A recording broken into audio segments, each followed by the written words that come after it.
بسم اللہ الرحمن الرحیم۔ مطالبہ الفرقان، سورہ حامیم السجدہ، مکی، نمبر 41، آیت نمبر 33۔ قرآن مجید کی تفسیر خود قرآن مجید سے از علامہ غلام احمد پرویز صاحب، اخذ و تلخیص محمد اکبر دکشت بھاردواج، نظر ثانی ڈاکٹر انعام الحق۔ سورہ حامیم السجدہ، آیت نمبر 33۔ ومن احسن قولا ممن دعا الى الله وعمل صالحا وقال انني من المسلمين۔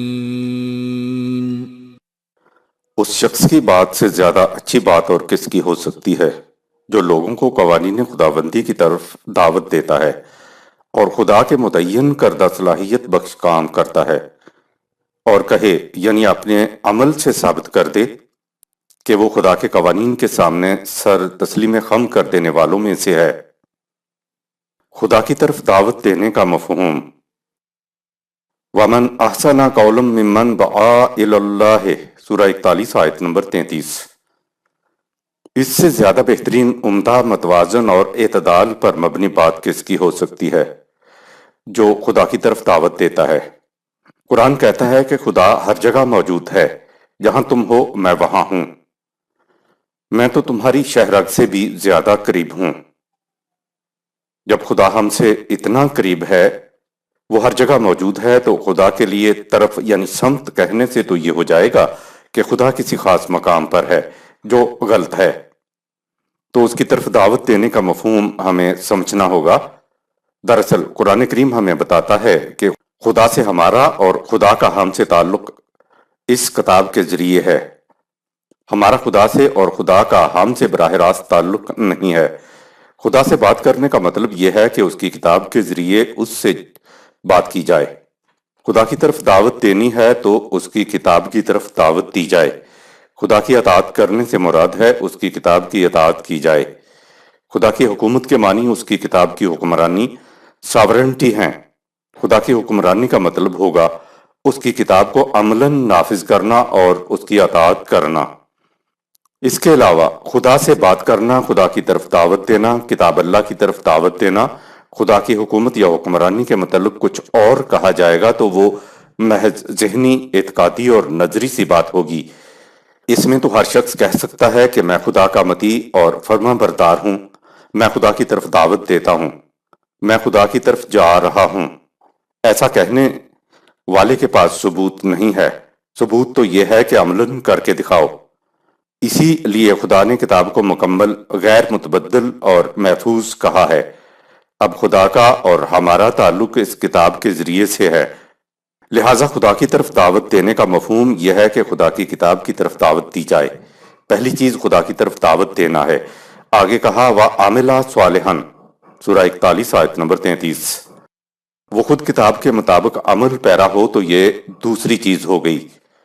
اور تیسری چیز ہے وَقَالَ إِنَّنِي مِنَ الْمُسْلِمِينَ، سورہ 41 آیت نمبر 33۔ اور اپنے آپ کو صرف مسلمان کہے، یہ تیسری چیز بڑی اہم ہے، کیونکہ ہوا سماءکم المسلمین، سورہ 22 آیت نمبر 78۔ اس نے خود تمہارا نام مسلم رکھا۔ خدا نے امت کا نام مسلم رکھا ہے تو پھر یہ اتنے فرقے کیوں ہیں؟ عربی قاعدے کی روح سے عربی زبان میں مسلم سے مسلمان بنتا ہی نہیں ہے۔ یہ صلاۃ کی جگہ نماز، صوم کی جگہ روزہ کی طرح فارسی زبان کا لفظ مسلمان ہے۔ آج اگر کوئی اپنے آپ کو مسلمان کہتا ہے تو یہ اس کا پورا تعارف نہیں، جب تک وہ کسی فرقے کا فقہ کا نام ساتھ نہ بتائے۔ فرقوں نے ایک دوسرے پر کفر کے فتوے لگائے ہوئے ہیں۔ اگر کوئی غیر مسلم دیوبندیوں کی مسجد میں ایمان لا کر مسلمان ہوتا ہے اور پھر دوسرے دن بریلویوں کی مسجد میں نماز پڑھتا ہے تو اس کو مسجد میں نماز پڑھنے سے روک دیا جائے گا۔ وجہ پوچھنے پر بتایا جائے گا کہ تم کفر سے پھر کفر میں داخل ہو گئے ہو، مسلمان نہیں ہوئے ہو۔ بریلویوں نے دیوبندیوں پر اور دیوبندیوں نے بریلویوں پر کفر کا فتویٰ لگا رکھا ہے۔ کہیں گے کہ تم ہماری مسجد میں آ کر مسلمان ہو تو تب سمجھا جائے گا کہ ہاں تم مسلمان ہو، دوسری مسجد میں اسے پھر یہی معاملہ پیش آئے گا۔ اب خدا کی مسجد تو کوئی ہے نہیں جہاں جا کر کوئی غیر مسلم مسلمان ہو۔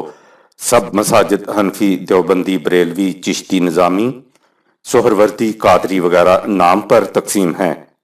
اگر امت اپنا تعارف مسلم کراتی تو یہ آج بھی امت واحدہ ہوتی اور آپ کو کسی اور تشخص کی ضرورت ہی نہ ہوتی۔ یہ جتنے ہمارے تشخص ہیں یہ ہمارے ہاں مختلف فرقے ہیں۔ جب طلوع اسلام نے آواز بلند کی کہ قرآن میں فرقے سازی شرک ہے تو کہا کہ یہ فرقے نہیں ہیں بلکہ یہ تو مکاتب فکر ہیں۔ آپ نے دیکھا ہوگا کہ سیاسی جلسوں میں، بازاروں میں لوگ فرقوں کی بنیاد پر ٹولیوں میں نہیں بٹے ہوئے ہوتے، لیکن جوں ہی اذان کی آواز سنی بلا تفریق مجمع مختلف ٹولیوں میں بٹ کر مختلف مسجدوں کا رخ کرتا ہے۔ پاکستان کا آئین اور قانون فرقہ بندی کی توثیق کرتا یعنی شرک کرنے پر مجبور کرتا ہے۔ آئین میں لکھا ہوا ہے کہ ہر شخص اپنی فقہ پرسنل لاز کے مطابق عمل کر سکتا ہے۔ گویا فرقوں کے وجود کو پاکستان میں آئینی طور پر تسلیم کر لیا گیا ہے۔ آپ صرف مسلم کہہ کر کسی قانون پر عمل ہی نہیں کر سکتے۔ عمل کرنے کے لیے قوانین ہوں گے کسی نہ کسی فقہ کے مطابق۔ جو اپنے آپ کو قرآن کے مطابق صرف مسلم کہتا ہے اور کسی فقہ کو نہیں مانتا تو اس کے متعلق سوال پیدا ہو رہا ہے کہ پھر اس کو کیا کہیں گے؟ یہی کہا جائے گا کہ یہ ہمارے میں سے نہیں ہے۔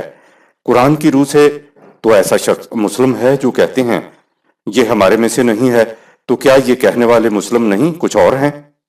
آئین کی روح سے ہر فرقہ اپنے فقہ کی تعمیل کرے گا۔ ماہرین قانون کے سامنے ایک سوال ہے کہ اگر کوئی بدبخت قرآن کی تاکید کے مطابق اپنے آپ کو مسلم کہے اور یہ بھی کہتے کہ میں کسی فرقے سے متعلق نہیں ہوں تو اس کے متعلق کیا کیا جائے گا؟ جبکہ قانون یہ ہے کہ ہر فرقہ اپنی فقہ کی تعمیل کرے گا۔ اس پر کون سا قانون لاگو ہوگا؟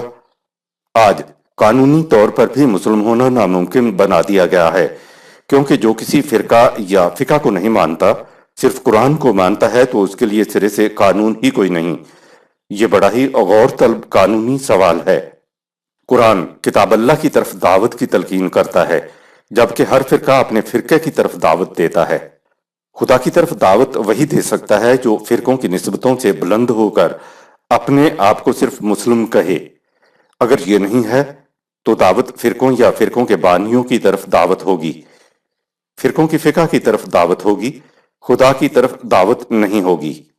دعوت اللہ کے بعد قرآن نے عمل صالح کی بات کی ہے، اس سے آگے نام مسلم بتایا ہے، لہذا قرآن کے مطابق صرف مسلم ہی کا عمل صالح ہوگا۔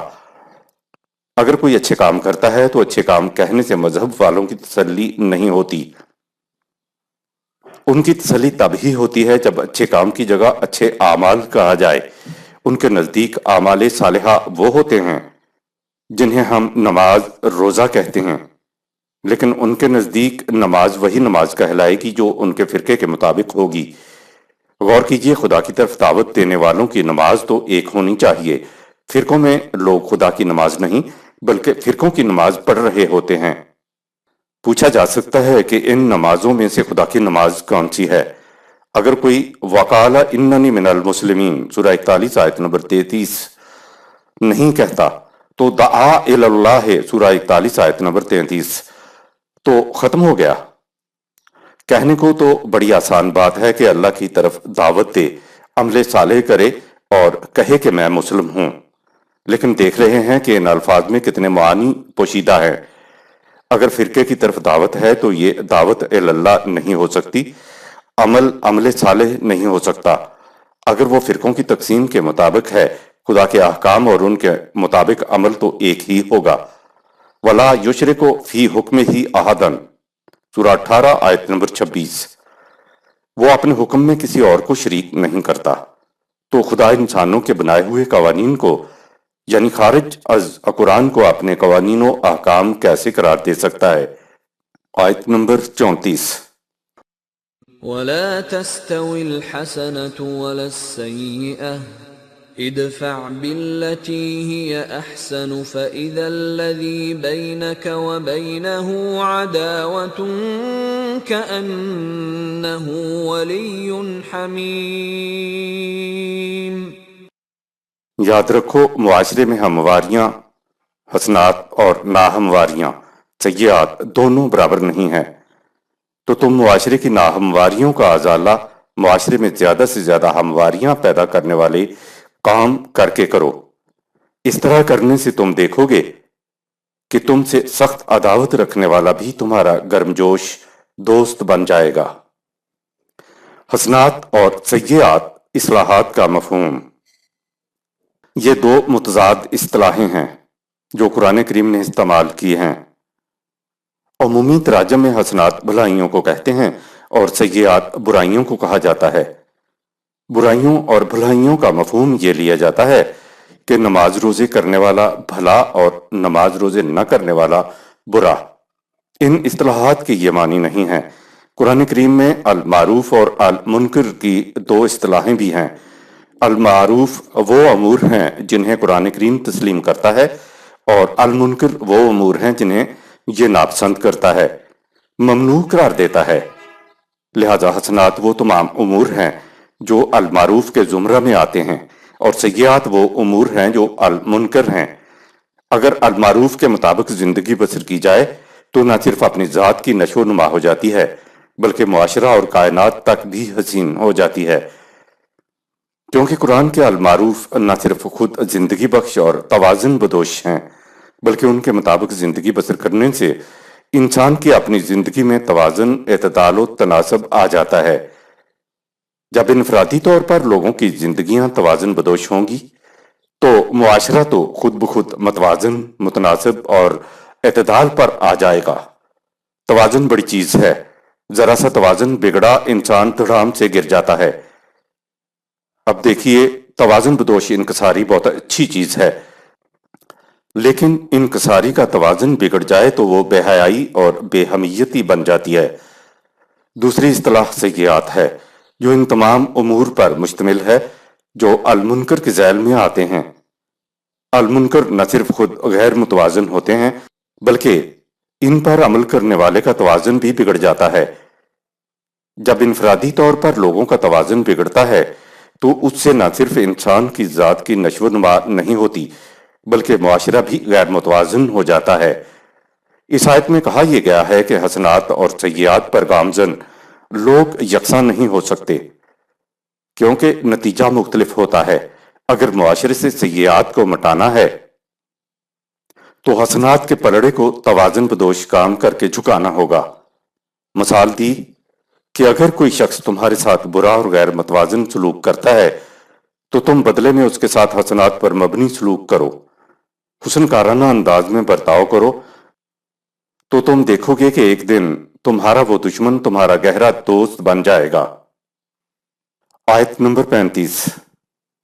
وما يلقاها إلا الذين صبروا وما يلقاها إلا ذو حظ عظيم۔ برائی کا ازالہ بھلائی سے صرف وہی کر سکتا ہے جو نہایت مستقل مزاج ہو، اور جس شخص کو بھی برائی کی بھلائی سے دفع کرنے کی توفیق نصیب ہو جائے تو وہ بڑی کامیابیوں اور کامرانیوں کا مالک ہوتا ہے۔ دشمن کو دوست بنانے کا راز استقامت اور برداشت میں مضمر ہے، جس کا نتیجہ کامیابی اور کامرانی ہے۔ برائی کا ازالہ بھلائی سے کرنے کے لیے بڑی ہی استقامت، سہار اور برداشت کی ضرورت ہوتی ہے۔ پہلے ہی دن یہ نہیں ہو جائے گا، دشمن کے بگڑے ہوئے توازن کو ٹھیک ہونے میں کچھ وقت لگے گا۔ وہ رد عمل کرے گا، آپ کو یہ محسوس ہوگا کہ نہیں، ایسے شخص کے ساتھ نیکی والی بات غلط ہے، یا آپ نے معاشرے میں حسن پیدا کرنا ہے تو اس کے لیے آپ کو بہت سے مسائل کو حل کرنا پڑے گا۔ اس لیے کہا وَمَا يُلَقَّاهَا إِلَّا الَّذِينَ صَبَرُوا، سورہ 41 آیت نمبر 35۔ بظاہر نظر آتا ہے کہ یہ بڑا ہی آسان طریقہ ہے کہ برائی کے بدلے میں بھلائی کرو، نہیں، اس کے لیے صبر، برداشت اور سہار کی ضرورت پڑے گی۔ اس لیے صبر، برداشت اور سہار کے لیے کہا وَمَا يُلَقَّاهَا إِلَّا ذُو حَظٍّ عَظِيمٍ، سورہ 41 آیت نمبر 35۔ وہ بڑا ہی صاحب نصیب ہوگا۔ آپ چھوٹے چھوٹے پیمانوں کے اوپر یہ کر کے دیکھیے کہ کتنا سکون و اطمینان نصیب ہوتا۔ اس سکون و اطمینان سے نصیب بدل جاتا ہے، مقدر بدل جاتا ہے۔ آیت نمبر 36۔ وَإِمَّا يَنزَغَنَّكَ مِنَ الشَّيْطَانِ نَزْغٌ فَاسْتَعِذْ بِاللَّهِ إِنَّهُ هُوَ السَّمِيعُ الْعَلِيمُ۔ یہ کام دشوار اس لیے ہے کہ معاشرے کی سرکش قوتیں اور خود تمہارے دنیاوی مفادات پر مبنی جذبات تمہاری اس روش میں بگاڑ پیدا کریں گے۔ علاج کے طور پر تم اور شدت کے ساتھ قوانین خداوندی کی پیروی میں لگ جاؤ۔ اس سے تخریبی عناصر کی فساد انگیزیوں سے تمہیں پناہ مل جائے گی۔ یاد رکھو، خدا ہر بات کا سننے والا اور جاننے والا ہے۔ آیت نمبر 37۔ وَمِنْ آيَاتِهِ اللَّيْلُ وَالنَّهَارُ وَالشَّمْسُ وَالْقَمَرُ لَا تَسْجُدُوا لِلشَّمْسِ وَلَا لِلْقَمَرِ وَاسْجُدُوا لِلَّهِ الَّذِي خَلَقَهُنَّ إِن كُنتُمْ إِيَّاهُ تَعْبُدُونَ۔ اور اس کی نشانیوں میں سے رات اور دن کی گردش کو دیکھو، اور چاند اور سورج کو دیکھو کہ کس طرح ہمارے قوانین کے مطابق طلوع و غروب ہوتے ہیں۔ تو اے صاحب اختیار انسانوں، پرستش مت کرو چاند اور سورج کی، بلکہ اطاعت کرو اس خدا کے قوانین کی جس نے ان ساری چیزوں کو پیدا کیا ہے، اگر تم صرف اسی کی بندگی کرنے والے بننا چاہتے ہو۔ آیت نمبر 38۔ فَإِنِ اسْتَكْبَرُوا فَالَّذِينَ عِندَ رَبِّكَ يُسَبِّحُونَ لَهُ بِاللَّيْلِ وَالنَّهَارِ وَهُمْ لَا يَسْأَمُونَ۔ اگر یہ لوگ قوانین خداوندی سے سرکشی برتتے ہیں تو اس سے خدا کا کچھ نہیں بگڑتا۔ تمام کائناتی قوتیں دن رات اس کے تجویز کردہ پروگرام کی تکمیل کے لیے سرگرم عمل رہتی ہیں، اور وہ اپنے فرائض کی سرانجام دہی میں کبھی نہیں تھکتی۔ آیت نمبر 39۔ وَمِنْ آيَاتِهِ أَنَّكَ تَرَى الْأَرْضَ خَاشِعَةً فَإِذَا أَنزَلْنَا عَلَيْهَا الْمَاءَ اهْتَزَّتْ وَرَبَتْ إِنَّ الَّذِي أَحْيَاهَا لَمُحْيِي الْمَوْتَى إِنَّهُ عَلَى كُلِّ شَيْءٍ قَدِيرٌ۔ اس کے قانون کی اٹل نتیجہ خیزی دیکھنے کے لیے اس کی نشانیوں میں سے سبزے کے بغیر خشک اور مردہ زمین کو دیکھو۔ جب ہم اس پر بارش برساتے ہیں تو اس میں زندگی ابھرنے لگتی ہے اور وہ سرسبز و شاداب ہو جاتی ہے۔ جس خدا نے اپنے قانون کی روح سے زمین مردہ کو زندہ کر دیا، اسی طرح وہ اپنے قوانین کے ذریعے مردہ اقوام کو بھی زندہ کر دیتا ہے، بشرطے کہ قومیں اپنے اختیار سے اس کے قوانین کے مطابق زندگی بسر کریں۔ وہ موت اور زندگی کے پیمانوں پر اپنا پورا کنٹرول رکھتا ہے۔ مردہ قوم کو حیات تازہ وحی کی روح سے مل سکتی ہے۔ قرآن نے بتایا کہ خشک زمین جس میں رویدگی کا نام و نشان بھی نہیں ہوتا، بارش کے چھینٹے پڑنے سے وہی خشک زمین سبزے سے لہلہا اٹھتی ہے۔ ایسا کیوں ہوتا ہے؟ بارش خدا کے قانون کے مطابق برستی ہے۔ خشک زمین پر پانی پڑنے سے خدا کے قانون کے مطابق زمین میں رکھی گئی خوابیدہ زندگی نمودار ہو جاتی ہے۔ جو قوم وحی خداوندی سے بے بہرہ ہے یا وحی اپنے پاس رکھنے کے باوجود اس کے مطابق زندگی بسر نہیں کرتی، قرآن اس کو مردہ قوم قرار دیتا ہے، کیونکہ وحی کے مطابق زندگی بسر نہ کرنے کی وجہ سے انسان کے اندر رکھ دی گئی خوابیدہ صلاحیتیں خوابیدہ رہ جاتی ہیں، ان کی نشو و نما نہیں ہو پاتی۔ اس لیے ایسی قوم کو قرآن مردہ قوم کہتا ہے۔ محسوس مثال پیش کی کہ جس طرح بارش سے زمین مردہ کی خوابیدہ صلاحیتیں ابھر کر لہلہانے لگتی ہیں، اسی طرح مردہ قوم اگر وحی کے مطابق زندگی بسر کرے تو اس کے اندر رکھ دی گئی خوابیدہ صلاحیتیں ابھر اور نکھر کر سامنے آ جاتی ہیں۔ اس سے ہوتا یہ ہے کہ ایک طرف تو انسان کی ذات کی نشو و نما ہو جاتی ہے اور دوسری طرف معاشرہ توازن بدوش ہو کر امن اور بھائی چارہ کا گہوارہ بن جاتا ہے۔ جب انسانوں کی خوابیدہ صلاحیتیں جاگتی ہیں تو ان صلاحیتوں کی وجہ سے معاشرہ خوشگوار اور خوشحال ہو جاتا ہے اور قوم آلون سب سے بلند اور برتر ہو جاتی ہے۔ آیت نمبر 40۔ ان الذين يلحدون في آياتنا لا يخفون علينا افمن يلقى في النار خير ام من يأتي آمنا يوم القيامة اعملوا ما شئتم انه بما تعملون بصیر۔ جو لوگ ہماری نشانیوں قوانین کے باب میں کجروی اختیار کرتے ہیں وہ ہم سے مخفی نہیں ہیں۔ ان سے پوچھو کہ جو شخص اپنے اعمال کے نتیجے میں تباہ کر دینے والے عذاب میں مبتلا ہو جائے وہ اچھا ہے یا وہ جو ظہور نتائج کے وقت ان تباہیوں سے محفوظ اور امن میں رہے۔ اس فرق کو سامنے رکھو اور پھر جو تمہارا جی چاہے کرو، لیکن اس بات کو سمجھ لو کہ خدا کا قانون مکافات تمہارے تمام اعمال کو دیکھ رہا ہے۔ عالم خلق انسان کے عمل کا میدان ہے، لیکن نتیجہ خدا کے قانون مکافات کی روح سے برآمد ہوتا ہے۔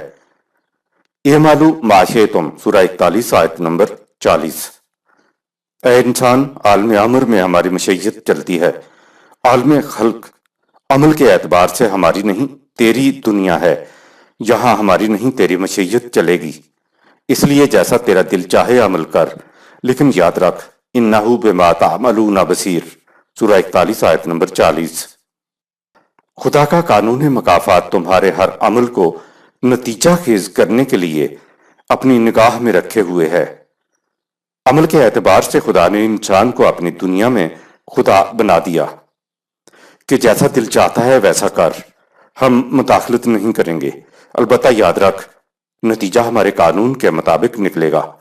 یہاں تم مجبور ہو۔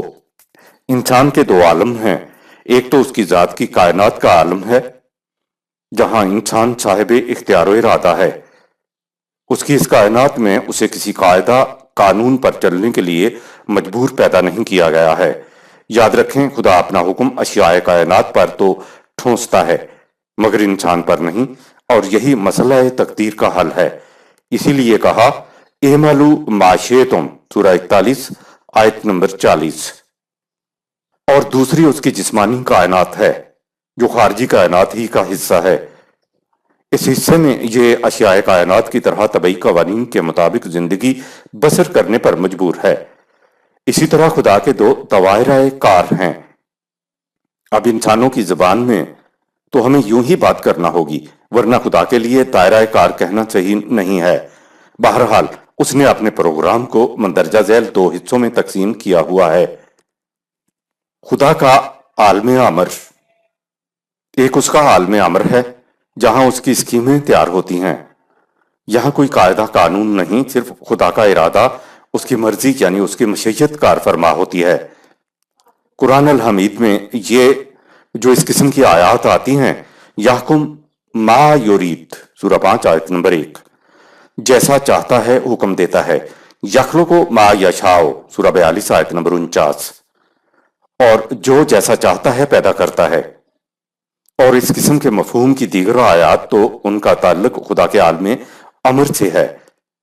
مثلا نمک کو نمکینی، شہد کو شیرینی، سنکھیا کو مہلک بنایا تو یہ اس کی مشیت تھی۔ اس سے سوال نہیں کیا جا سکتا کہ ان کو ایسا کیوں بنایا۔ خدا کے عالم امر کے متعلق ہم کچھ نہیں جانتے اور نہ جان سکتے ہیں سوائے اس کے کہ خدا نے اپنے عالم امر میں اپنی مخلوق کے لیے قوانین بنائے۔ قادرن سورہ 65 آیت نمبر 3 کا یہی مفہوم ہے، اور یدبر الامر من السماء الی الارض سورہ 32 آیت نمبر 5، وہ ان کے لیے بلند ترین تکمیلی مرحلہ متعین کرتا ہے، یعنی پسترین نقطہ سے تخلیق کا آغاز کر کے اپنے قانون ارتقاء کی روح سے اس کو اس بلندی تک لے جاتا ہے جہاں اس کا پہنچنا عالم امر میں طے ہوا تھا۔ یہ خدا کی لامحدود دنیا ہے، جبکہ ہمارا ذہن محدود ہے، اس لیے ہم عالم امر کے متعلق کچھ نہیں سمجھ سکتے۔ خدا کا عالم خلق اور قانون مکافات۔ عالم خلق سے مراد پوری کائنات بشمول انسانی جسم ہے۔ اس کو خارجی کائنات بھی کہتے ہیں۔ داخلی کائنات انسان کی ذات کی کائنات ہے۔ ہم نہیں جان سکتے کہ خدا کا ارادہ، خدا کی اسکیم کس طرح عالم امر سے عالم خلق میں آتی ہے۔ جس شے کی تخلیق کرنا مقصود ہوتا ہے اس کے لیے وہ قوانین پہلے ہی عالم امر میں طے کر دیتا ہے۔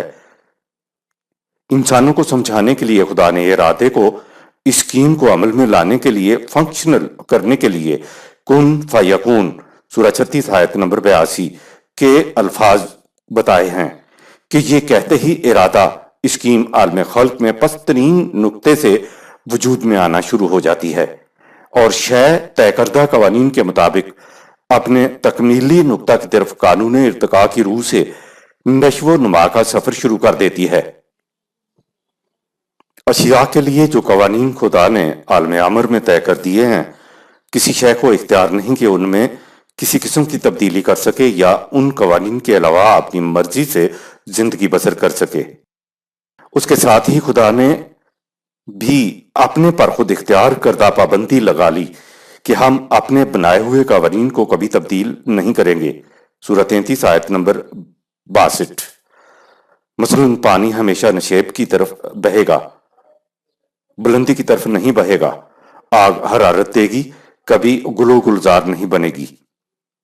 اختیار رکھنے کے باوجود خدا اپنے بنائے ہوئے قوانین کو کبھی تبدیل نہیں کرے گا۔ ہر شے طے کردہ قوانین کے مطابق چلنے پر مجبور ہے۔ اشیاء کی مجبوری کو اشیاء کی فطرت کہا جاتا ہے۔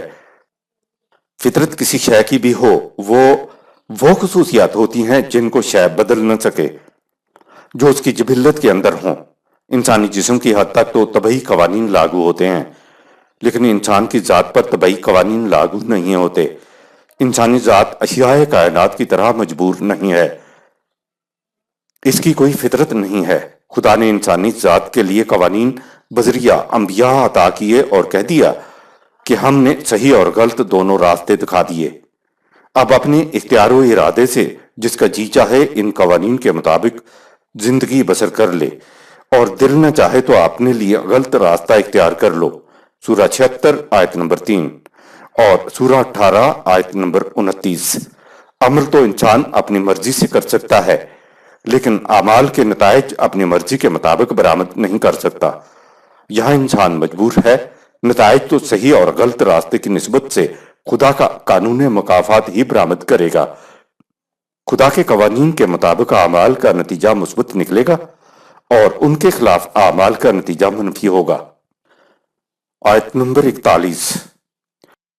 ان الذين كفروا بالذكر لما جاءهم وانه لكتاب عزيز۔ جو لوگ قرآن کا انکار کریں جبکہ وہ ان کے سامنے پیش کیا جائے تو ان کے انکار سے قرآن کے قوانین پر کوئی اثر نہیں پڑتا۔ یہ ایک ایسا ضابطہ حیات ہے جس نے آخر کار غالب آنا ہے۔ آیت نمبر 42۔ لا يأتيه الباطل من بين يديه ولا من خلفه تنزيل من حكيم حميد۔ باطل کی تخریبی قوتیں اس کے آگے سے یا پیچھے سے آئیں، یا خفیہ سازشیں کریں، اس قرآن کا کچھ نہیں بگاڑ سکتی، کیونکہ یہ اس خدا کی طرف سے بڑے اہتمام کے ساتھ نازل کیا گیا ہے جو بہترین تدابیر کا مالک ہے اور ہر قسم کی حمد و ستائش کا حامل ہے۔ قرآن کریم کے الفاظ تو محفوظ ہیں اور تا قیامت محفوظ رہیں گے، ان میں کوئی رد و بدل نہیں کر سکتا، لیکن ایرانیوں کی گہری سازش کے تحت رسول اللہ صلی اللہ علیہ وسلم کے 200 تا 250 سال بعد 6 ایرانی محدثین نے لوگوں سے روایات سن سن کر 6 کتابیں لکھ دیں۔ پھر ان روایات کی روح سے ایران کے امام تبری نے 30 جلدوں پر مشتمل تفسیر تبری لکھ دی اور قرآن کے الفاظ کے مفہوم رسول اللہ صلی اللہ علیہ وسلم کی طرف منسوب کر کے بدل دیے۔ انہی امام صاحب نے تاریخ تبری بھی لکھ دی کہ نہ قرآن ہی سے کچھ معلوم ہو اور نہ تاریخ ہی سے کہ اس امت کے ساتھ کیا ہاتھ ہو گیا ہے۔ آیت نمبر 43۔ ما يقال لك إلا ما قد قيل للرسل من قبلك إن ربك لذو مغفرة وذو عقاب أليم۔ ہماری وحی کے متعلق جو کچھ یہ لوگ تجھ سے کہتے ہیں وہ کوئی نئی بات نہیں، یہی کچھ تجھ سے پہلے رسولوں سے بھی کہا جاتا تھا۔ تیرا رب ان کی مخالفت سے تیری حفاظت کرے گا اور انہیں انکار و سرکشی کے نتیجے میں علم انگیز عذاب میں مبتلا کرے گا۔ آیت نمبر 44۔ وَلَوْ جَعَلْنَاهُ قُرْآنًا أَعْجَمِيًّا لَقَالُوا لَوْلَا فُصِّلَتْ آيَاتُهُ أَأَعْجَمِيٌّ وَعَرَبِيٌّ قُلْ هُوَ لِلَّذِينَ آمَنُوا هُدًى وَشِفَاءٌ وَالَّذِينَ لَا يُؤْمِنُونَ فِي آذَانِهِمْ وَقْرٌ وَهُوَ عَلَيْهِمْ عَمًى أُولَئِكَ يُنَادَوْنَ مِن مَّكَانٍ بَعِيدٍ۔ اگر ہم اس قرآن کو عجمی یعنی مبہم زبان میں اتارتے تو یہ لوگ اعتراض کر دیتے کہ اس کی آیات کی وضاحت کیوں نہیں کی گئی۔ کلام عجمی اور مخاطب عربی، یہ کیا بات ہوئی؟ ان سے کہہ دو کہ یہ قرآن ان لوگوں کے لیے تو ہدایت اور زندگی کے راستے کے امراض کے لیے شفا ہے جو اس کے من جانب اللہ ہونے پر یقین رکھتے ہیں، لیکن جو لوگ اس کی صداقت پر ایمان نہیں رکھتے تو ان کے کانوں میں ڈاک لگ جاتے ہیں اور ان کی آنکھیں اندھی ہو جاتی ہیں۔ انہیں یہ عربی مبین میں قرآن اس طرح مبہم اور غیر واضح معلوم ہوتا ہے جیسے کوئی دور کی آواز سن رہا ہو اور یہ واضح نہ ہو سکے کہ کہنے والا کیا کہہ رہا ہے۔ عربی لفظ کا مفہوم۔ عربی لفظ کے معنی ہیں فصوح، واضح، مفصل اور بالکل صاف۔ اس لفظ کے ساتھ قرآن کریم نے مبین لفظ بھی استعمال کیا ہے، یعنی عربی مبین۔ مبین کے معنی بھی واضح، بالکل صاف اور مفصل کے ہیں، اور اس طرح عربی مبین کے معنی ہو جائیں گے نہایت واضح زبان۔ عربوں کو اپنی زبان پر بڑا ناز تھا، اپنے مقابلے میں زباندانی کے اعتبار سے اپنے سوا ہر غیر عرب کو وہ عجمی یعنی گونگا یا غیر فصیح سمجھتے تھے۔ عربوں کے قریب ترین ہمسائے اہل فارس یعنی ایرانی تھے، ان کو بھی یہ عجمی کہتے تھے۔ عربی لفظ اہل عرب کی زبان کے لیے بولا جاتا ہے۔ بنیادی طور پر یہ لفظ فصیح کے معنی میں آتا ہے اور اپنی زبان کے مقابلے میں وہ دوسروں کی زبانوں کو غیر فصیح سمجھتے تھے۔ وحی کے الفاظ اور خیالات دونوں ہی خالصتاً خدا کی طرف سے ہوتے تھے۔ بعض لوگ کہتے ہیں کہ یہ جسے وحی کہتے ہیں خدا انبیاء کرام پر خیالات کا القاء کرتا تھا اور نبی ان خیالات کو اپنے الفاظ میں لوگوں کے سامنے پیش کر دیا کرتا تھا۔ یہ بات صحیح نہیں ہے، کیونکہ فلسفے اور لسانیات کے اعتبار سے کوئی خیال پیدا ہی نہیں ہو سکتا جب تک اس کے لیے الفاظ ساتھ نہ ہوں، یعنی خیال بغیر الفاظ کے پیدا نہیں ہو سکتا اور بغیر خیال لفظ ذہن میں نہیں آ سکتا۔ لفظ اور معنی دونوں لازم و ملزوم ہیں۔ علامہ اقبال کے مطابق مبہم اور بے زبان احساس، فیلنگ اپنے مقصود تک پہنچنے کے لیے تخیل آئیڈیا کی شکل اختیار کرتا ہے، اور تخیل اپنا لباس آپ بن کر لفظ کی صورت میں مرئی طور پر سامنے آ جاتا ہے۔ یہ کہنا محض استعارہ نہیں کہ تخیل اور لفظ دونوں احساس کے بطن سے پیدا ہوتے ہیں۔ یہ منطقی انداز کے فہم کا نقص ہے جو یہ تصور کرتا ہے کہ تخیل اور لفظ ایک دوسرے کے بعد پیدا ہوتے ہیں، اور اس طرح اپنے لیے آپ مشکلات پیدا کر لیتا ہے۔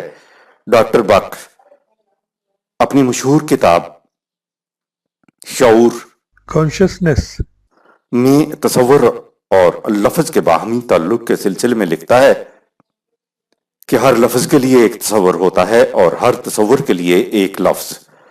ایک دوسرے سے الگ رہ کر ان کا وجود ہی باقی نہیں رہ سکتا۔ کوئی نیا لفظ مار سے وجود میں نہیں آ سکتا جب تک وہ کسی تصور کے اظہار کا ذریعہ نہ ہو، اور کوئی نیا تصور پیدا نہیں ہو سکتا جب تک اس کے ساتھ ہی اس کے اظہار کے لیے نیا لفظ وجود میں نہ آ جائے۔ لہذا قرآن کریم کے الفاظ وحی ہیں۔ وحی کو سمجھنے اور اس سے ہدایت کا انحصار اس پر ہے کہ انسان کے جذبات بھی حقیقت سے ہم آہنگ ہوں۔ بات عربی اور عجمی کی نہیں ہے، اصل بات یہ ہے کہ انسان کس اپروچ، کس قسم کے دل، کس فکر اور سوچ اور ارادے کے ساتھ وحی کی طرف متوجہ ہوتا ہے۔ اگر اس نے پہلے ہی سے ٹھان لیا ہوا ہے کہ ہر بات کا انکار کرنا ہے تو وحی عربی زبان میں ہو یا عجمی زبان میں، اس سے کیا فرق پڑتا ہے؟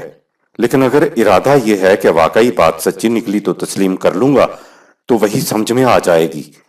یہ جو کہا گیا ہے کہ قرآن میں ہدایت اور شفا ہے تو اس کے معنی یہ ہے کہ قرآن کی تعلیم میں انسانی عقل کے لیے ہدایت ہے اور نفسیاتی روگوں کے لیے شفا ہے، بشرطے کہ انسان اس کی طرف حقیقت کی تلاش میں آئے۔ ایک چیز جذباتیت، ایموشنلزم ہے۔ جذباتی بات کا اثر براہ راست انسان کے قلب یا دل کے اوپر ہوتا ہے۔ یہ قلب و دل وہ الفاظ ہیں جن کے معنی جذبات، ایموشنز ہوتے ہیں۔ جذباتیت میں دماغ کا یعنی علم، فکر، شعور اور تدبر کا کوئی تعلق نہیں ہوتا۔ جذباتی بات کا براہ راست انسان کے جذبات پر اثر ہوتا ہے، اور اس اثر کو انسان الفاظ میں بیان نہیں کر سکتا جس کو فطرت نے حس لطیف سے نوازا ہے۔ اس انسان کے اندر یہ چیز ہوتی ہے کہ وہ کسی مصور کے اعلیٰ درجہ کے بلند ترین شاہکار کو دیکھتے ہی واہ واہ کہہ اٹھتا ہے۔ اسی طرح جن لوگوں کو موسیقی سے لگاؤ ہوتا ہے وہ جانتے ہیں کہ سچا سر بجلی کی طرح براہ راست دل پر اثر کرتا ہے، یا راستہ چلتے جو مناظر آپ کو متاثر کرتے ہیں ان کا اثر براہ راست انسان کے دل یا قلب پر ہوتا ہے۔ آپ کسی زبان میں بیان، ایکسپلین نہیں کر سکتے کہ یہ کیا اثر ہے جس نے دل کو متاثر کیا۔ آپ استدلال، ریزن نہیں دے سکتے کہ آپ اس قدر محظوظ کیوں ہوئے۔ جس چیز کا تعلق براہ راست جذبات سے ہوتا ہے اس میں فکر انسانی کا کوئی تعلق نہیں ہوتا۔ مثلا تصوف خالص جذباتی چیز ہے۔ اہل تصوف کے تجارب یا جو انہیں محسوس ہوتا ہے وہ انہی تک محدود ہوتے ہیں، کیونکہ وہ اپنے تجارب کو الفاظ میں بیان ہی نہیں کر سکتے۔ ان سے پوچھا جائے کہ تمہیں کیا محسوس ہوا تو وہ کہہ دیتے ہیں کہ یہ تو شراب کا نشہ ہے، اسی کو چڑھتا ہے جو اسے پیے۔ یعنی یہ بلا تعمل اقرار کرتے ہیں کہ وہ اپنے تجربہ کو الفاظ میں بیان نہیں کر سکتے، اس کو براہ راست محسوس ہی کرتے ہیں، اور یہ کہ اسے کسی دوسرے کی طرف منتقل نہیں کیا جا سکتا۔ لہذا صوفی کی صداقتیں اس فرد تک محدود ہوتی ہیں جو ان سے کیف اندوز ہوتا ہے۔ ان پر منکشف ہونے والی صداقتیں کسی دوسرے کے لیے سند بھی قرار نہیں پا سکتی۔ پہلی بات تو یہ ہے کہ جذباتی بات براہ راست جذبات قلب پر آتی ہے اور جذبات پر ہی ختم ہو جاتی ہے، اس کا عقل یا شعور سے کوئی تعلق نہیں ہوتا۔ دوسری بات وہ ہے جسے عقلی طور پہ فکر سے، غور و تدبر سے سمجھتے ہیں۔ مثلا فلاسفرز یہ حضرات یہ ثابت کرنے کے لیے کہ سگریٹ صحت کے لیے مضر ہے الفاظ کی حد تک زمین و آسمان کے کلابے ملا رہے ہوتے ہیں، لیکن وہ عملاً سگریٹ پی رہے ہوتے ہیں۔ تیسری بات یہ ہے کہ انسان کا جاننا، اس کا علم اس کی نفسیات کو متاثر نہیں کرتا، یعنی اس کی طبیعت جاننے سے، علم سے ہم آہنگ نہیں ہوتی۔ قرآن الحکیم کی تعلیم کو دماغ کے راستے دل تک پہنچنا چاہیے۔ اگر قرآن کریم کی تعلیم علی وجہ البصیرت دماغ کے راستے یعنی دماغ کے مطمئن ہونے کے بعد دل تک جاتی ہے تو پھر قرآن کی تعلیم کا مقصد پورا ہو جاتا ہے۔ اگر اس کی تعلیم براہ راست دل تک پہنچتی ہے تو یہ جذبات کی چیز اور تصوف کی چیز بن جاتی ہے، اور اگر اس کی تعلیم صرف کسی کے ذہن تک ہی محدود ہو کر رہ جاتی ہے تو ایسے شخص کا فہم محض فلسفہ بن کر رہ جاتا ہے۔ اس لیے جو شخص قرآن کریم کو محض ذہنی طور پر سمجھتا ہے تو ایسے شخص کا فہم نہ تو اس کے کیریکٹر کو متاثر کرتا ہے اور نہ ہی اس کے اندر کسی قسم کی نفسیاتی تبدیلی پیدا کرتا ہے۔ قرآن کریم کا مقصود انسان کی نفسیات، فکر اور کردار میں تبدیلی پیدا کرنا ہے۔ اگر انسان دماغی طور پر، فکری طور پر مطالعہ کرتے ہوئے ذہن میں اٹھنے والے سوالات، اعتراضات اور شکوک و شبہات کو دور نہ کرتا چلا جائے تو قرآن دماغ میں اتر ہی نہیں سکتا۔ اگر سوالات، اعتراضات اور شکوک و شبہات کو دور کیے بغیر اس کی طرف آیا جائے تو یہ جذباتی چیز ہو جائے گی، تصوف ہو جائے گا، قرآن الحکیم نہیں رہے گا۔ اگر آپ نے سوالات، اعتراضات اور شکوک و شبہات کو دور بھی کر لیا اور دلائل و براہین فراہم بھی کر لیے اور قرآن کی تعلیم سے آپ کے جذبات ہم آہنگ نہ ہوئے تو ایسا فہم محض فلسفہ بن کے رہ جائے گا۔ قرآن کریم کا مقصود آپ کی نفسیات میں، فکر میں، آپ کے کردار میں تبدیلی کر کے آپ کو وہ کچھ بنا دیتا ہے جو قرآن انسان کو بنانا چاہتا ہے۔ انسان کے اندر نفسیاتی تبدیلی پیدا کرنے کا طریق۔ انسان کے اندر قرآن کریم کی تعلیم سے براہ راست جذباتی طور پر متاثر ہونے کا تو سوال ہی نہیں آتا۔ یہ ضروری ہے کہ اس کو فکری، شعوری اور عقلی طور پر سمجھا جائے اور اس کی ہر کیوں کا جواب یعنی احکام کی غرض و غایت آپ کے پاس ہونا چاہیے۔ عقلی طور پر سمجھ لینا بھی مقصود پہ ذات نہیں ہے، یہ تو اس کو سمجھنے کے لیے پہلا قدم ہے۔ مقصد یہ ہے کہ قرآن کو فکری طور پر سمجھنے کے بعد آپ کے قلب، جذبات کے اندر ایک تبدیلی پیدا ہو۔ جب ذہن و فکر اور قلب و جذبات کا امتزاج ہوگا اور یہ آپس میں ہم آہنگ ہوں گے تو اس وقت کہیں گے کہ انسان قرآن پہ ایمان لایا۔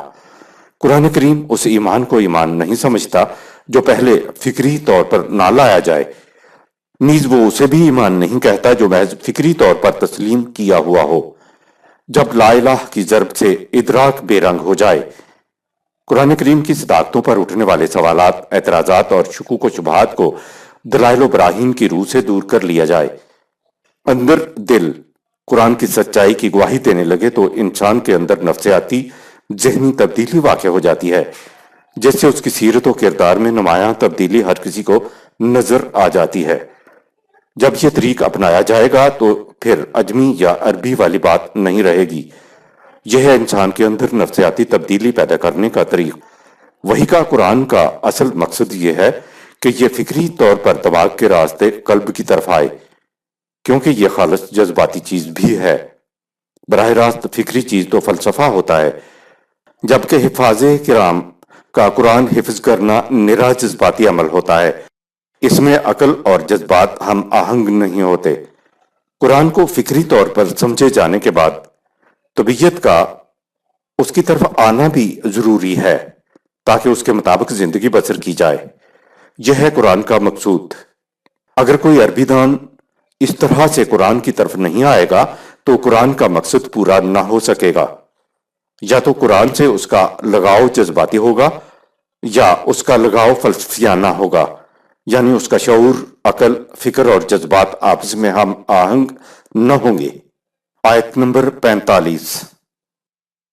وَلَقَدْ آتَيْنَا مُوسَى الْكِتَابَ فَاخْتُلِفَ فِيهِ وَلَوْلَا كَلِمَةٌ سَبَقَتْ مِنْ رَبِّكَ لَقُضِيَ بَيْنَهُمْ وَإِنَّهُمْ لَفِي شَكٍّ مِّنْهُ مُرِيبٍ۔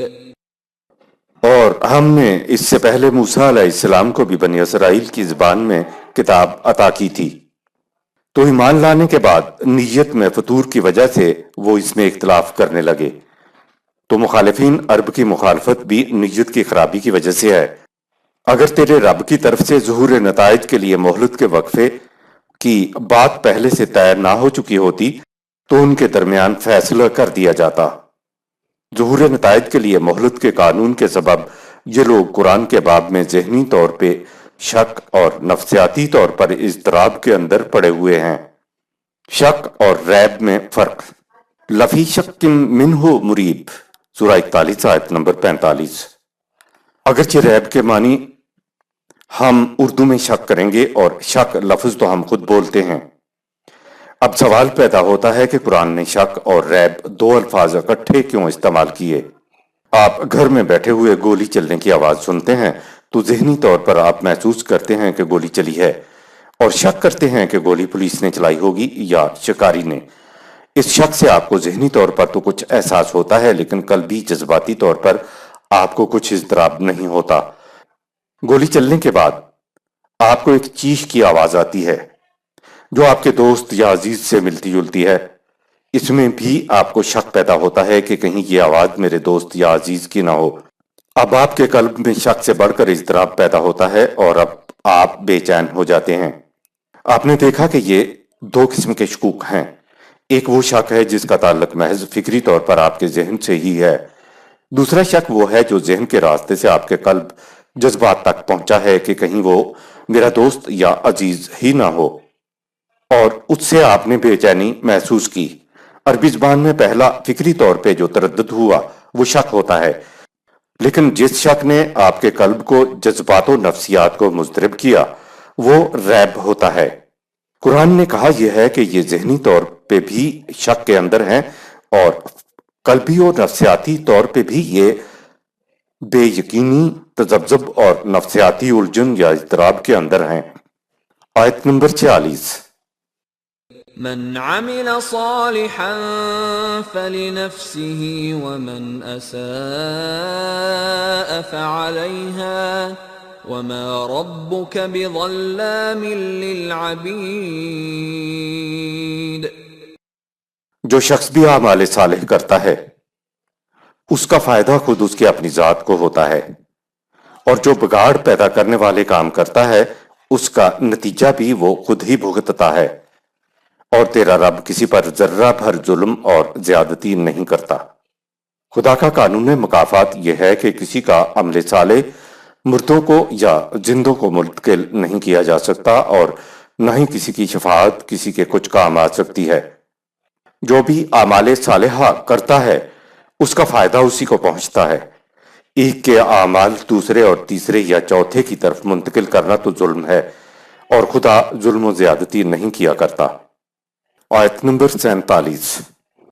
إليه يرد علم الساعة وما تخرج من ثمرات من أكمامها وما تحمل من أنثى ولا تضع إلا بعلمه ويوم يناديهم أين شركائي قالوا آذنا كما منا من شهيد۔ ظہور نتائج کا وقت مہلت کا وقفہ گزرنے کے بعد کب آئے گا؟ اس کے علم کا معاملہ صرف خدا ہی سے متعلق ہے۔ وہ جانتا ہے کہ درختوں کے پھل اپنے غلافوں میں پرورش پا کر کب باہر آئیں گے، اور عورت استقرار حمل کے بعد بچہ کب جنے گی۔ ظہور نتائج کے وقت ان سے پوچھا جائے گا کہ بتاؤ وہ کہاں ہیں جنہیں تم خدا کا شریک سمجھا کرتے تھے۔ وہ کہیں گے کہ ہم تیرے حضور اس کا اعلان کرتے ہیں کہ ہم میں سے کوئی بھی انہیں یہاں نہیں دیکھ رہا ہے، معلوم نہیں وہ کہاں غائب ہو گئے۔ خدا کا قانون ترتیب و ظہور نتائج۔ عالم خلق میں خدا کا قانون ترتیب و ظہور نتائج کام کر رہا ہے۔ اسی کو قانون ربوبیت اور مہلت کا وقفہ بھی کہتے ہیں۔ خدا کا طریق تخلیق یہ ہے کہ وہ شے کی تخلیق اس کے پست ترین نقطہ سے کرتا ہے۔ پست ترین نقطہ سے آگے شے خدا کے قانون ربوبیت کے مطابق پرورش پاتی ہے، لیکن وہ ابھی محسوس طور پر سامنے نہیں آئی ہوتی۔ ایک وقفہ ہوتا ہے جس کے گزرنے پر وہ شے محسوس طور پر نمودار ہوتی ہے۔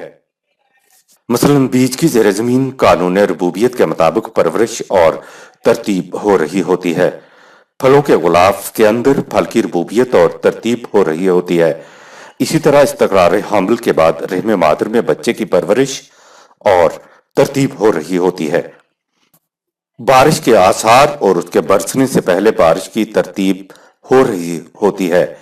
ایک مہلت کا وقفہ گزرنے کے بعد ایسا مقام آ جاتا ہے جب زمین سے بیج کی کونپل پھلوں کے غلاف سے پھل، رحم مادر سے بچہ اور ترتیب پاتی بارش یکلخت نمودار ہو جاتی ہے۔ ایک دوسری مثال سے سمجھتے ہیں کہ ایک گھڑیال ہے، اس کی گھنٹوں، منٹوں اور سیکنڈوں کی سوئیاں نہیں ہیں، لیکن مشینری بالکل ٹھیک کام کر رہی ہے۔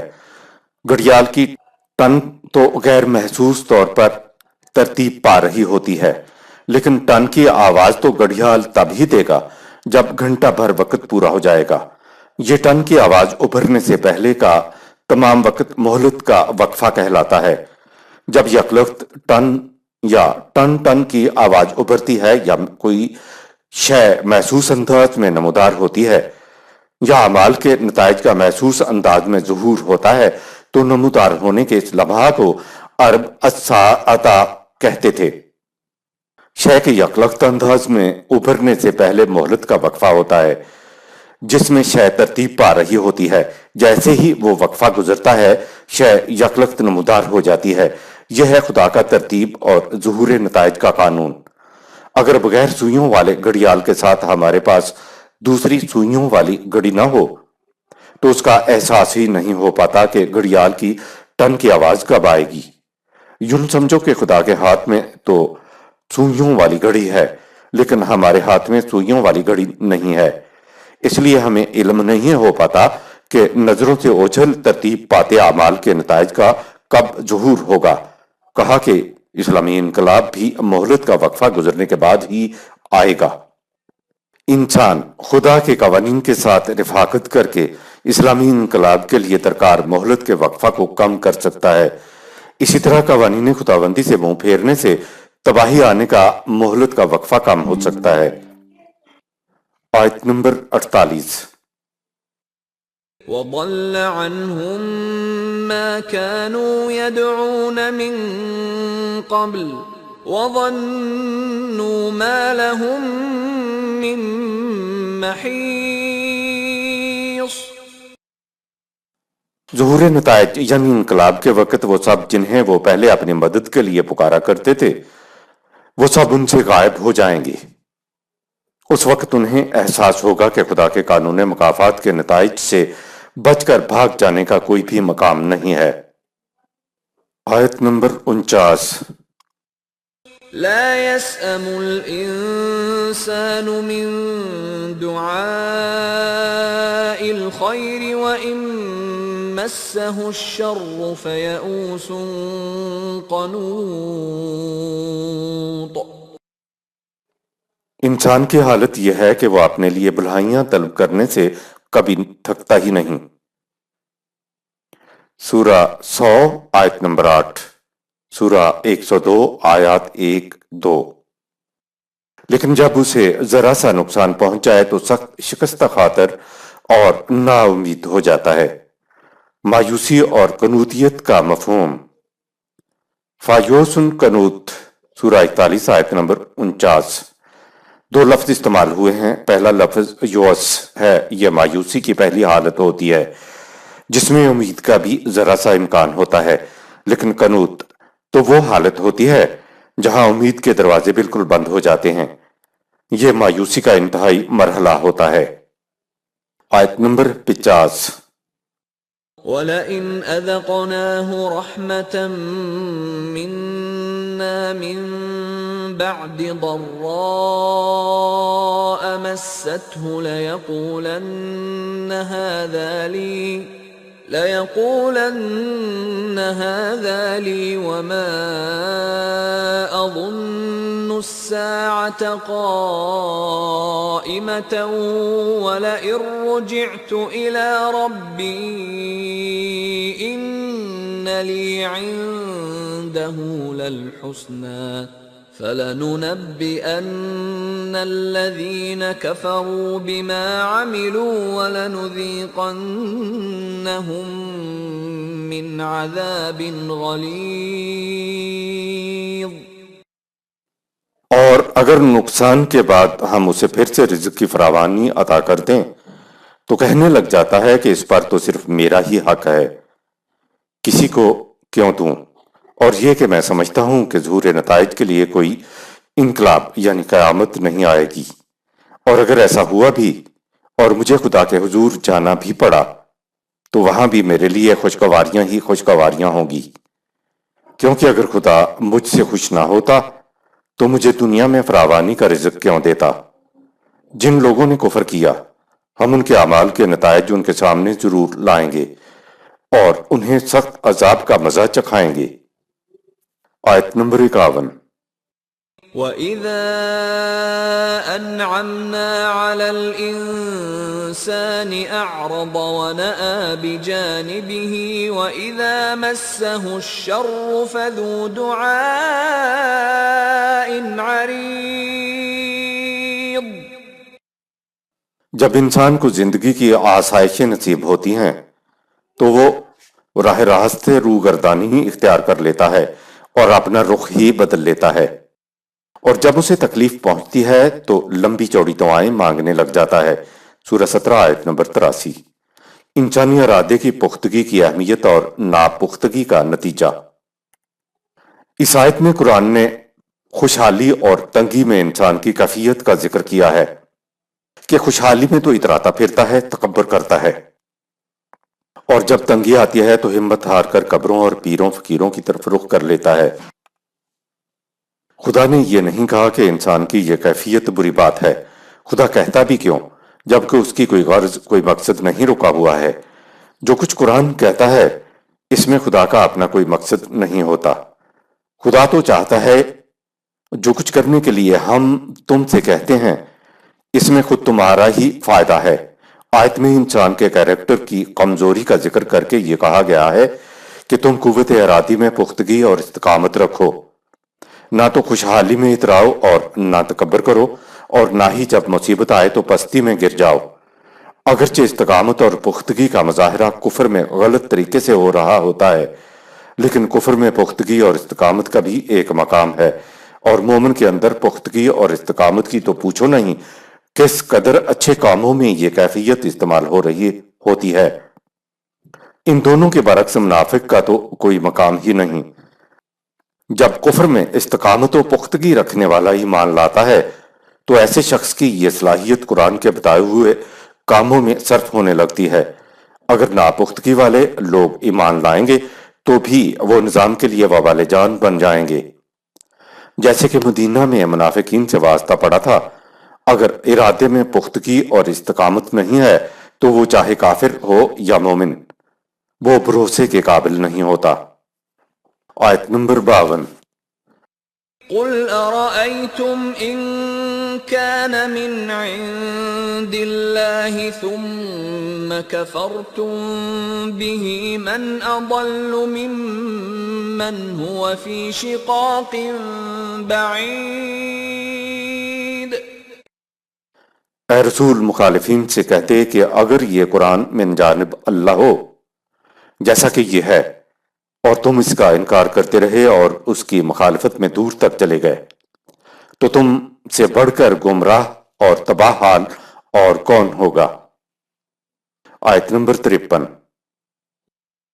سَنُرِيهِمْ آيَاتِنَا فِي الْآفَاقِ وَفِي أَنفُسِهِمْ حَتَّى يَتَبَيَّنَ لَهُمْ أَنَّهُ الْحَقُّ أَوَلَمْ يَكْفِ بِرَبِّكَ أَنَّهُ عَلَى كُلِّ شَيْءٍ شَهِيدٌ۔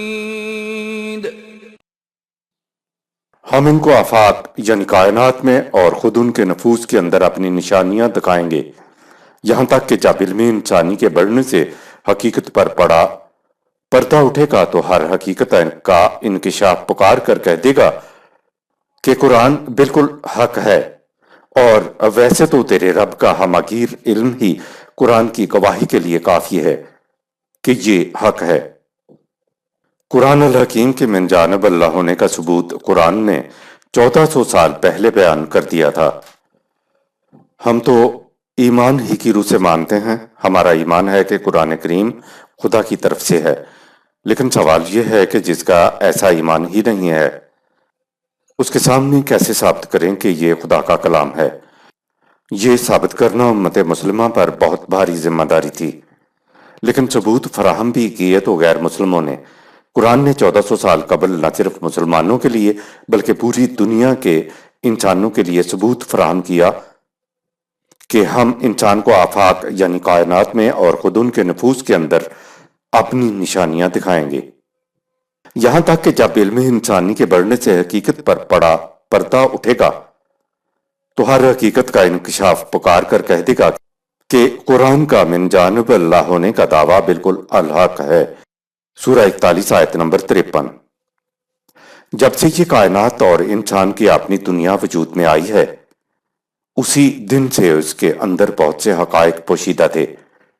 مثلا ایٹم کا تصور تک نہ تھا جس سے بم بنتا ہے۔ آج ایٹم کا انکشاف ہوا ہے لیکن یہ شروع سے موجود تھا۔ مذہب زمین کو ساکن اور چپٹی مانتا تھا۔ سائنس نے انکشاف کیا کہ زمین گول ہے اور دوہری گردش کرتی ہے۔ چاند، سورج اور ستاروں کو دیوی دیوتا مان کر ان کی پوجا کی جاتی تھی۔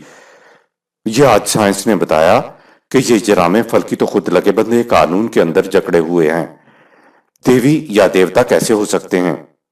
سائنس کے انکشافات نے پرانے خیالات اور مذہب کی دنیا میں کھلبلی مچا دی ہے۔ یہ یاد رہے کہ کسی انسان نے اس کائنات کی کسی چیز کو ایجاد نہیں کیا، بلکہ اس نے کیا یہ ہے کہ پہلے سے موجود لیکن چھپے ہوئے حقائق پر سے پردہ اٹھا دیا ہے۔ مذہب نے سائنس کے راستے میں بڑی بڑی رکاوٹیں ڈالی، لوگوں کو سزائے موت تک سنائی، لیکن سائنس ہے کہ مذہب کو پچھاڑتی چلی جا رہی ہے۔ سائنس نے کہا کہ پرانے خیالات غلط ہیں اور مذاہب بھی حقیقت پر مبنی نہیں ہیں۔ یہی وجہ ہے کہ سائنس کا ہر انکشاف مذاہب کے کسی نہ کسی دعوے کی تکذیب کرتا ہے۔ قرآن نے کہا کہ یہ کتاب خدا کی طرف سے ہے۔ اس کا ثبوت یہ ہے کہ علم انسانی کے اضافے کے ساتھ ساتھ جوں جوں حقائق کے کائنات پر پڑے پردے اور خود انسان کے اپنے نفوس میں پوشیدہ حقائق پر سے پردہ اٹھے گا تو جو حقیقت بے نقاب ہو کر سامنے آئے گی وہ قرآن کریم کے کسی نہ کسی دعوے کا ثبوت بنے گی کہ ہاں قرآن الحق ہے۔ یہ بات قرآن نے 1400 سال قبل کہی۔ قرآن اس قسم کے دعاوی سے بھرا پڑا ہے۔ کچھ حقائق پر سے پردہ اٹھ چکا ہے اور بہت سے باقی ہیں۔ وہ انسانی فہم کو بلندی کے ساتھ ساتھ بے نقاب ہو کر سامنے آتے رہیں گے۔